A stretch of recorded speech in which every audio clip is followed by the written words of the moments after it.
স্ত্রীকেও নামাজ তিনি শিক্ষা দেবেন। বুখারীর হাদিস, আল্লাহর নবী বলেছেন, ওই নারী ওই স্বামী স্ত্রী জান্নাতি যে স্বামী গভীর রাতে বিছানা থেকে উঠে স্ত্রীকে জাগিয়ে ওযু করে দুজনে তাহাজ্জুদের নামাজে দাঁড়িয়ে যায়। ওই স্বামী স্ত্রীর প্রতি আল্লাহর রহমত নাযিল হয়। সুবহানাল্লাহ। কি বুঝলেন? কোনদিন স্ত্রীকে এই ব্যবহার করেছেন? আর একটা কথা বলছি, নিজের স্ত্রী আর পরের স্ত্রী পার্থক্য কি জানেন? শুনে নিন। নিজের বউ হলো নিম পাতা। আচ্ছা, নিম পাতা খেলে টক লাগে না মিষ্টি লাগে? নিজের বউ হলো নিম পাতা। যত সম্পর্ক রাখবে তত তিতো লাগবে ঠিকই। তিতো উপকার কাদের? সুগার রোগীদের উপকার। আর যাদের সুগার হয়নি তারা যদি তিতো খায়, যদি পয়জন অ্যালার্জি থাকে, ওই তিতো খাওয়ার কারণে সব চলে যাবে, রক্ত ফিল্টার হবে।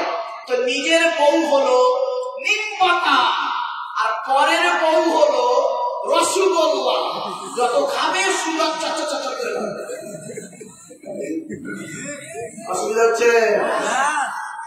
অতএব নিজের বউকে ভালোবাসো বেশি। এই বন্ধুরা শুনে নিন, রাগ করবেন না কেউ। নিজের বউ নিয়ে বেড়াতে যাওয়া আর অন্যের বউ নিয়ে বেড়াতে যাওয়া পার্থক্য কি জানেন? আমার দিকে তাকান। নিজের বউ নিয়ে বেড়াতে যাবেন, নিজের বউ নিয়ে কলকাতায় বেড়াতে যাবেন, মুর্শিদাবাদ ফারাক্কা ব্রিজ দেখতে যাবেন, নো টেনশন। ঠিক না? ঠিক। আর পরের বউ নিয়ে যদি ফারাক্কা ব্রিজে যান, কেমন করবে জানেন? খালি এমন করবে, দেখো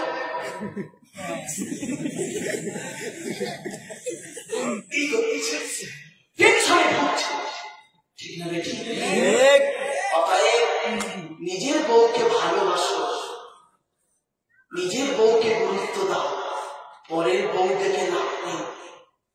আল্লাহ তোমাকে যে নিয়ামতটা দিয়েছে তাকে নিয়ে ব্যবহার করো, তাকে ভালোবাসা দাও, তার প্রতি স্নেহ মায়া মমতা দাও।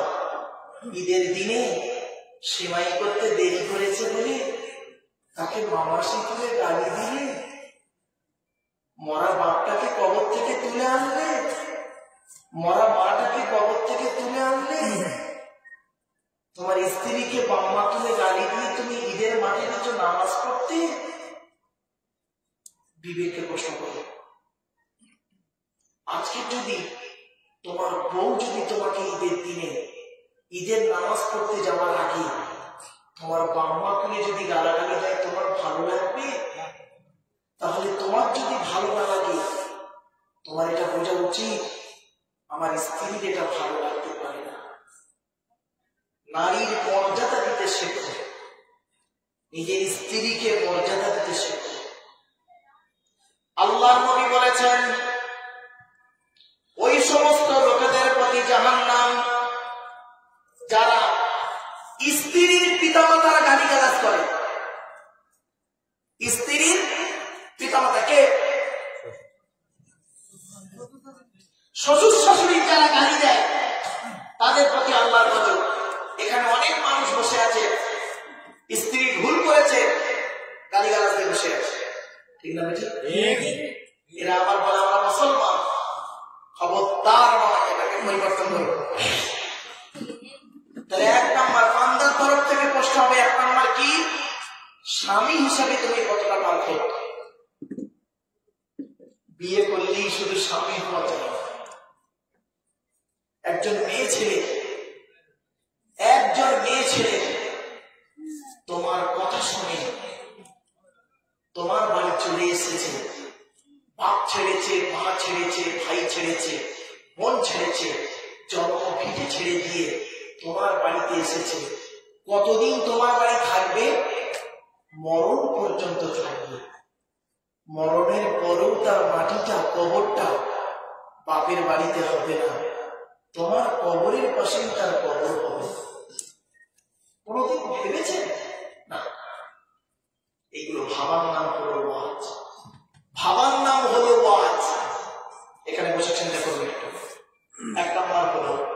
স্বামী হিসাবে যদি রক্ষা করতে। 2 নাম্বার, বাপ হিসাবে কতটা তুমি পৃথিবীতে ভালো ছিলে, ছেলে মেয়ের দায়িত্ব পালন করেছিলে, ছেলে মেয়েকে সুশিক্ষায় শিক্ষিত করেছিলে, ছেলে মেয়েকে কোরআনের শিক্ষা দিয়েছিলে, ছেলে মেয়েকে আদবের শিক্ষা দিয়েছিলে, ছেলে মেয়েকে কোরআনের শিক্ষা দিয়েছিলে, নামাজের শিক্ষা দিয়েছিলে। যদি দিয়ে থাকো তুমি পার হয়ে গেলে, যদি দিয়ে না থাকো তোমার মতো বাপকে ধরা হবে। 2 নাম্বার। 3 নাম্বার হলো ছেলে হিসাবে কতটা পারফেক্ট।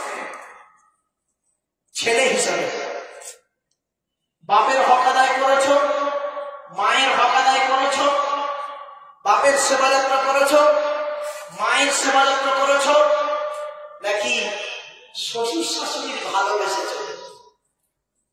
এই ঈদের সময়, এই ঈদের মাঠে যাওয়ার আগে এখানে অনেক পুরুষ আছে দেখবেন যারা নিজের বাপের লুঙ্গিটা কিনেছে মাত্র 200 টাকা দাম, শ্বশুরের লুঙ্গিটা কিনেছে 800 টাকা দামে, নিজের মায়ের শাড়িটা কিনেছে 500 টাকা দামে, শাশুড়ির শাড়িটা কিনেছে 2500 টাকা দামে।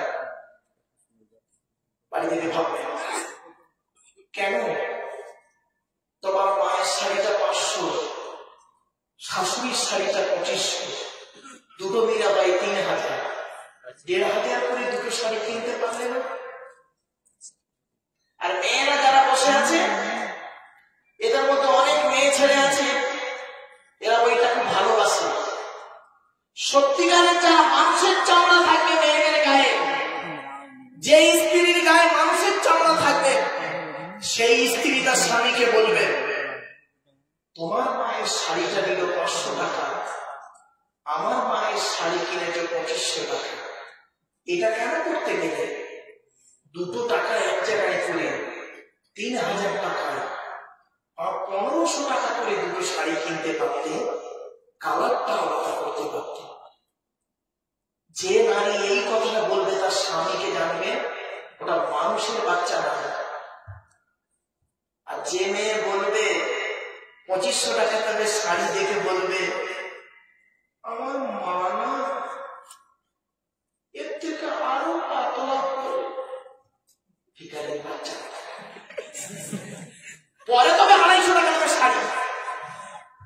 বাস্তব বলছি বাবা, বাপকে কাঁদাই না, মাকে কাঁদাই না, এই কোরআনে আছে। আল্লাহর নবীদের মনে স্থান হলো বাবার বাড়ি। কোরআনে কোথায় কোথায় শুনে নি? 1 নম্বর পারা 11 নম্বর পৃষ্ঠা 12 নম্বর লাইন সূরা বাকারা ওয়াবিল ওয়ালিদাইনি ইহসানা, বাম্মার সেবা যত্ন করো। 2 নম্বর পারা 12 নম্বর পৃষ্ঠা 13 নম্বর লাইন সূরা বাকারা ইয়াসআলুনাকা মাযা ইউনফিকুন কুল মা আনফাকতুম মিন খায়রিন ফালিল ওয়ালিদাইনি ওয়াল আকরাবিন। আল্লাহর নবীকে জিজ্ঞাসা করা হলো ইয়া রাসূলুল্লাহ টাকা পয়সা কোথায় ব্যয় করলে আল্লাহ খুশি হবে? আল্লাহ পাক বললেন কুল মা আনফাকতুম মিন খায়রিন ফালিল ওয়ালিদাইনি ওয়াল আকরাবিন। হে নবী তুমি বলে দাও মানুষদেরকে টাকা পয়সা সর্বপ্রথম তোমরা তোমাদের বুড়ো বুড়ি বাম্মার পিছনে ব্যয় করবে, আল্লাহ খুশি হয়ে যাবে। সর্বপ্রথম টাকা পয়সা ব্যয় করবে কার পিছনে? জোরে বলো। আরে যুবক ছেলেরা কার পিছনে ব্যয় করে জানেন? সোনার পিছনে। সোনা I love you সোনা, I love you John, I love you Mr. Tran। এই তুই ইংরেজিটা বুঝতে পারছিস? বললে হবে। চলো বাস্তব কথা বলছি বাবা। বাবা ওটা ভালোবাসা নয়, ভালো লাগা, বুঝলেন? আমি এই ভালোবাসার একটা ব্যাখ্যা আছে দেখবেন। এই বর্তমানের একটা স্টুডেন্ট আমাকে প্রশ্ন করেছিল, স্যার ভালোবাসা শব্দটার ফুল ফর্ম কি? বললাম বাংলাটা কি বল? বলে স্যার ভয়াকার ল ভয়াকার দন্তেশাকা ভালোবাসা, এর ফুল ফর্ম কি? আল্লাহ শোনেন, ভয়াকার দিয়ে ভালো মন্দ না বুঝে, ল থেকে লজ্জা শরমের মাথা খেয়ে, ভয়াকারে বাবা মাকে না যায়নি, দন্তেশাকারে সাগরে দিলাম ঝাঁপ। হয়েছে? বাড়িতে ভাব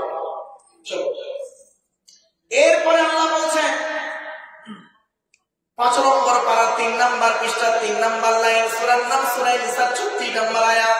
ওয়া'বুদুল্লাহা ওয়া লা তুশরিকু বিহি শাইয়্যান ওয়া বিল ওয়ালিদাইনি ইহসানা, পাঁচ সেবাদত করো। 8 নম্বর পারা 7 নম্বর পৃষ্ঠা 11 নম্বর লাইন, সূরার নাম সূরা আমের 151 নম্বর আয়াত। লা তুশরিকু বিহি শাইয়্যান ওয়া বিল ওয়ালিদাইনি ইহসানা, পাঁচ সেবাদত করো। ওয়া ক্বাদা রাব্বুকা আল্লা তা'বুদু ইল্লা ইয়্যাহু ওয়া বিল ওয়ালিদাইনি ইহসানা, পাঁচ সেবাদত করো।